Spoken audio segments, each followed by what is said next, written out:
අයිබෝවන් කියලා පිළිගන්නවා අදත් SL Photo YouTube channel එකට. ඔන්න අද මම අරගෙන ආවේ අපි වගේ ක්‍රියේටර්ස්ලට සහ විශේෂයෙන්ම ගේමර්ස්ලටම නිෂ්පාදනය වුණු Asus සමාගමෙන් ආපු එයාලගේ අලුත්ම VivoBook Pro 15 කියන OLED laptop එක ගැන කතා කරන්න. ඔව්. මේ තියෙන්නේ අන්නේ laptop එක. ඇත්තට මේක ගොඩක් ලස්සන notebook එකක්. ඉතින් ඒකින්ද අපි මුලින්ම බලමු මෙන්න මේ notebook එක මිලදී ගන්නකොට ඔයාට ලැබෙන දේවල් මොනවද සහ මගේ unboxing experience එක මොන වගේද කියලා. එහෙනම් වැඩි කතා නැතුව අපි යමු වීඩියෝ එකට.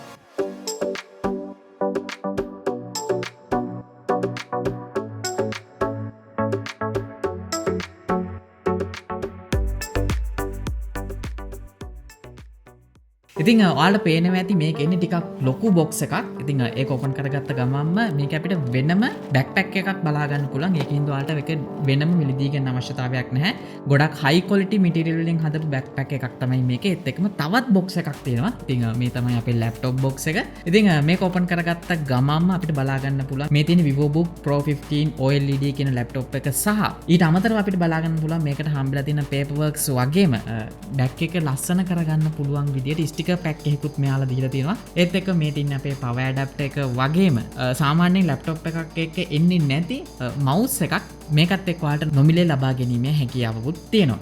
ඉතින් ඔන්න ඔය දේවල් ටික තමයි ඇත්තටම මෙන්න මේ Asus VivoBook Pro 15 notebook එක මිලදී ගන්නකොට බලා ගන්න හම්බෙන්නේ.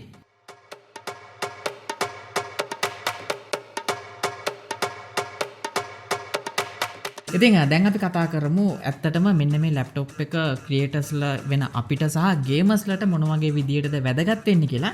ඉතින් මේකේ තියෙන ස්පෙસિෆිකේෂන් ගැන කතා කරන්න කලින් මම මේකේ ඩිසයින් එක සහ බිල්ඩ් ක්වොලිටි ගැන පොඩ්ඩක් එක්ස්ප්ලেইন කරලා ඉන්නම්. මොකද ඇත්තටම ගොඩක් හැන්ඩි කම්පැක්ට් නෝට්බුක් එකක් කියලා කියන්න පුළුවන්. ඒකට හේතුව තමයි ආසන්න වශයෙන් කිලෝ 1.5ක විතර බරක් තියෙන්නේ සහ සම්පූර්ණයෙන්ම ඇලුමිනියම් වලින් හදලා තිනවා බලා ගන්න පුළුවන් වගේම අපි සාමාන්‍යයෙන් පෝටබල් කියවම තැන තැන අරගෙන යනවනේ. ඉතින් එහෙම අරගෙන යනකොට ගොඩක් ඉක්මනටම ඩිස්ප්ලේ එක උස්සනකොට ඔයාලා දැකලා ඇති සමහර ලැප්ටොප්ස් වල මෙන්න මේ පල්ලෙහා කොටසත් එක්ක තමයි ඉස්සෙන්නේ. හැබැයි මේකෙදි එහෙම නැහැ. ඔයාට තනි අතකින් මේක කිසි ප්‍රශ්නයක් නැතුව ඕපන් කරගන්න පුළුවන්. ඒක මම දැකපු ලොකුම විශේෂත්වයක් මේ වගේ ඩිස්ප්ලේ එක ඕපන් කරගැනීමේ හැකියාවක් තියෙන එක. තව දෙයක් කියන්න ඕනේ මම මීට කලින් පාවිච්චි කරලා තියෙන Asus ලැප්ටොප් වලට සාපේක්ෂව මේකේ තියෙන බෑක් ඩිසයින් එකේ මෙන්න මේ ඇවිල්ලා තියෙන ලෝගෝ එක එම්බෝස් කරලා ඇවිල්ලා තියෙන්නේ. මට මීට කලින් මේ වගේ টොප් එක්ස්පීරියන්ස් එකක් ගන්න හම්බෙලා නැහැ. ඉතින් ඩිසයින් එකේ පැත්තෙනුත් මෙයාලා ටිකක් වැඩිපුර හිතලා තියෙනවා ප්‍රොෆෙෂනල් මට්ටමකින් පාවිච්චි කරන ලැප්ටොප් එකක ඉන්ටර්ෆේස් එක මොන වගේද තියෙන්න ඕනේ කියලා. ඒ වගේම තමයි මම කියවනේ මේක ඇත්තටම පෝටබල් ලැප්ටොප් එකක් කියලා. ඉතින් පෝටබල් වෙනකොට අපි ප්‍රධාන වශයෙන් බලන දේවල් කිහිපයක් තියෙනවා. එකක් තමයි මේකේ තියෙන thickness එක. මොකද මේක අපිට බලා ගන්න හම්බෙන්නේ මිලිමීටර් 20ක වගේ thickness එකක්. ආසන්න වශයෙන් ස්මාර්ට්ෆෝන් දෙකක thickness එකක්.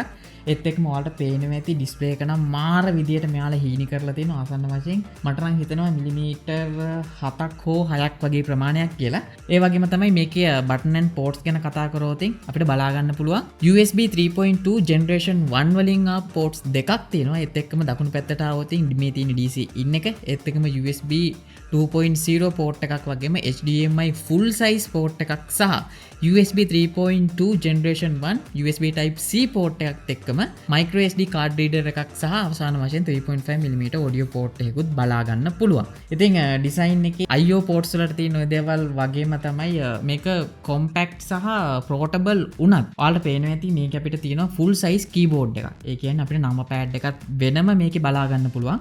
සහ මේක සම්පූර්ණයෙන්ම backlit keyboard එකක්. ඒ කියන්නේ ඕනම අඳුරු අවස්ථාවක keyboard එක පාවිච්චි කරන්න පුළුවන් brightness 3ක් යටතේ. ඉතින් ඒකත් ගොඩක් හොඳ දෙයක්. ඒත් එක්කම තමයි keys අතර තියෙන travel එක ගොඩක් හොඳයි. මොකද මිලිමීටර් 1.5ක වගේ gap එකක් තියෙන හින්දා ඔයාලට ගොඩක් ලේසියෙන්ම සහ ස්පීඩ්ලි මේකේ type කරන්න පුළුවන්. ඒ වගේම තමයි ඔයාලට පේනවා ඇති මෙතන තියෙන power button එක. ඉතින් මේක අර කීබෝඩ් එකේ තියෙන සාමාන්‍ය බටන් එකක් වගේ නෙමෙයි. ඒක නිකක් මෙටල් වලින් හදලා වගේ දැනෙනවා. ඉතින් ඒකට හේතුව තමයි මේකෙම තමයි fingerprint sensor එකක් තියෙන්නේ.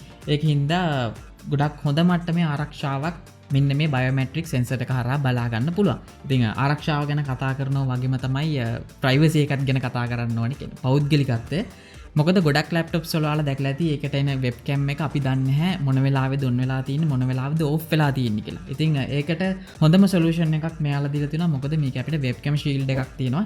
ඒකත් තැඹිලි පාටින් බලා ගන්න පුළුවන් හින්දා ඕෆ් වෙලා තියෙනකොට අපිට හොඳ අයිඩියා එකක් තියෙනවා මේක ඔන් එකේද ඕෆ් එකේද තියෙන්නේ කියලා. ඉතින් ඒක මම දැකපු ගොඩක් හොඳ ෆීචර් එකක්. මොකද ගොඩක් ලැප්ටොප්ස් වල මේ වගේ වෙබ්කැම් ෂීල්ඩ් එකක් තිබ්බත් ඒක කළු පාටින් තියෙන හින්දා අපිට ටිකක් අඳුර ගන්න බෑ. ඉතින් මේකට වෙනම පාටක් දාපු එක ගොඩක් හොඳ දෙයක්. ඉතින් ඩිසයින් එකේම කොටසක් තමයි මේකේ තියෙන සවුන්ඩ් සෙටප් එක සහ මයික්‍රොෆෝන්. ඔව්.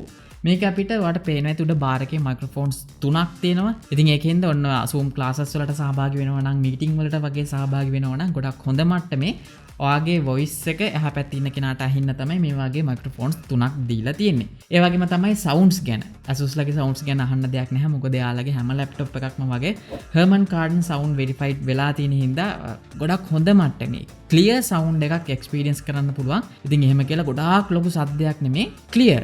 ඒ කියන්නේ මාරම ඩීසන් සවුන්ඩ් එකක් කියලා කියන්න. මොකද Harman Kardon කියන්නේ ලෝකේ තියෙන හොඳම සවුන්ඩ් ටෙක්නොලොජි වෙරිෆයි කරන කට්ටියක්. ඉතින් ඒකින්ද මම හිතනවා මේකටත් Harman Kardon සවුන්ඩ් කියන්නේ අහන්න දෙයක් නැහැ. පුළුවන් නම් ළඟම තියෙන ෂොප් එකට ගිහලා එක්ස්පීරියන්ස් කරලා බලන්න. ඒ වගේම තමයි මෙන්න මේ VivoBook Pro 15 එකේ තියෙන තවත් විශේෂම කාරණාවක් මේකට ඇවිල්ලා තියෙන්නේ මෙන්න මේ ටච් පෑඩ් එක. එහෙම නැත්නම් ට්‍රැක් පෑඩ් එක. මොකද සාමාන්‍යයෙන් ලැප්ටොප්ස් වලට සාපේක්ෂව ටිකක් ලොකු කරලා තියෙනවා. ටිකක් නෙමෙයි 27කින් මේක ලොකු කරලා තියෙනවා සහ මේකේ තියෙන සෙන්සිටිව් එක. එහෙම නැත්නම් ස්මූත්නස් එකත් සැලකිය යුතු මට්ටමකින් ඉහළ නංවල තියෙන හින්දා මම හිතනවා මේක පාවිච්චි කරනකොට ඇත්තටම ගොඩක් හොඳ සහ ෆ්ලැග්ෂිප් මට්ටමේ එක්ස්පීරියන්ස් එකක් මෙන්න මේ ටච් පෑඩ් එකෙන් ගන්න පුළුවන්. ඒ වගේම තමයි ඩිසයින් එකේම තියෙන කොටසක් තමයි මේකේ ඇවිල්ලා තියෙන කූලින් සිස්ටම් එක. ඔව් මේක අපිට බලා ගන්න හම්බ වෙනවා ඩුවල් ෆෑන් කූලින් සිස්ටම් එකත්. ඒකේ ටෙක්නොලොජි එක විදියට මෙයාලා පාවිච්චි කරලා තියෙන ice cool plus thermal technology එක. ඉතින් ඒකින්ද මේක ටිකක් වැඩිපුර ගේම් ගහනකොට වීඩියෝ එඩිටින් එහෙම කරනකොට හීට් එක ටිකක් අඩු කරන්න තමයි මේ වගේ අලුත්ම තාක්ෂණයක් මේකට පාවිච්චි කරලා තියෙන්නේ.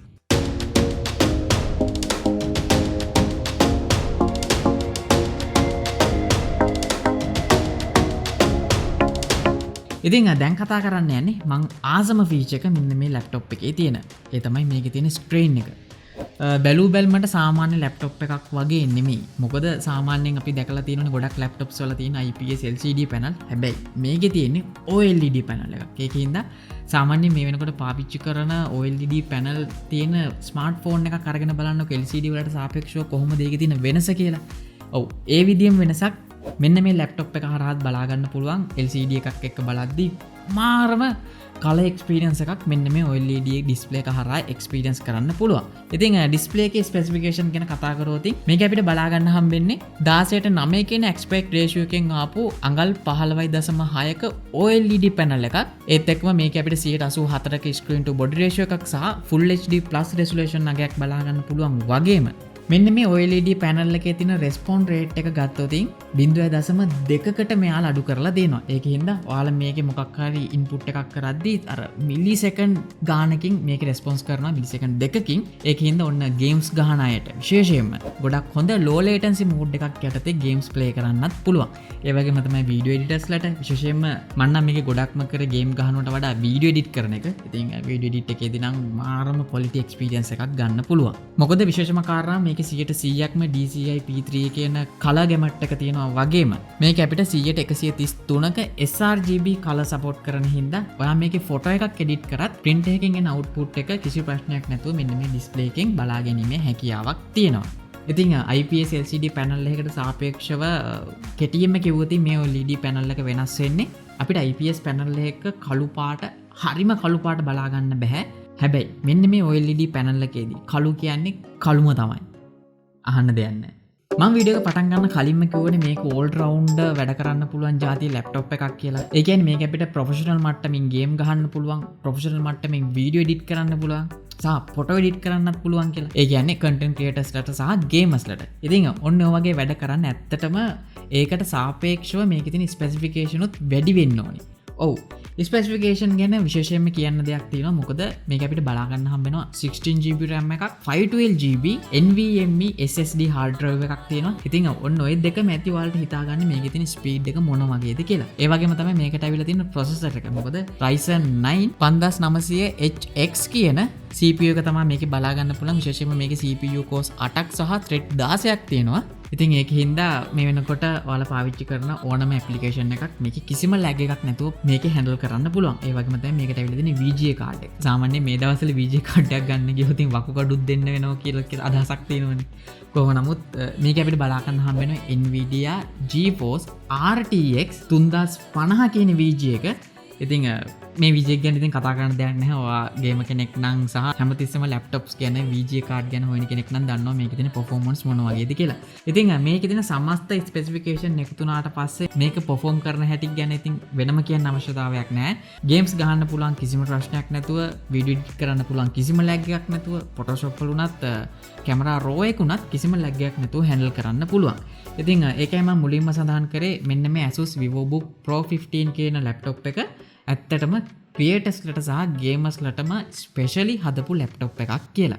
ඔව් ඔයගේ ස්පෙસિෆිකේෂන්, ඩිස්ප්ලේ, බිල්ඩ් ක්වොලිටි මොන වගේ තිබ්බත් අපි හැමෝටම වැදගත්ම දේ තමයි බැටරි කැපැසිටි එක. ඔව් මොකද ගමනක් බිමනක් යනකොට මම කලින් කිව්නේ පෝටබල් ලැප්ටොප් එකක් කියලා. ඒ කියන්නේ ගොඩක්ම ට්‍රැවල් කරන අයටත් මේක සුදුසු වෙන්න ප්‍රධාන හේතුව තමයි මේකට අවිල්ලා තියෙන මෙන්න මේ බැටරි කැපැසිටි එක. මොකද මේක අපිට බලා ගන්න පුළුවන් watch hour 63ක බැටරි එකක්. විශේෂයෙන්ම ඔයා heavy user කෙනෙක් නම් ගේම් ගහන්න නැතුව වීඩියෝ එඩිටිං වගේ කරලා ෆොටෝ එඩිටිං වගේ කරලා පාවිච්චි කරනවා නම් ආසන්න වශයෙන් පැය 6කට වඩා වැඩි කාලයක් මේක පාවිච්චි කරන්න පුළුවන්. සහ සාමාන්‍ය යූසර් කෙනෙක් නම් ඒ කියන්නේ YouTube වීඩියෝ එකක් බලලා, මූවි එකක් බලලා, normal social media යන කෙනෙක්ට ආසන්න වශයෙන් පැය 10කට වඩා වැඩි කාලයක් මේකේ තියෙන බැටරි එක පාවිච්චි කරන්න පුළුවන්.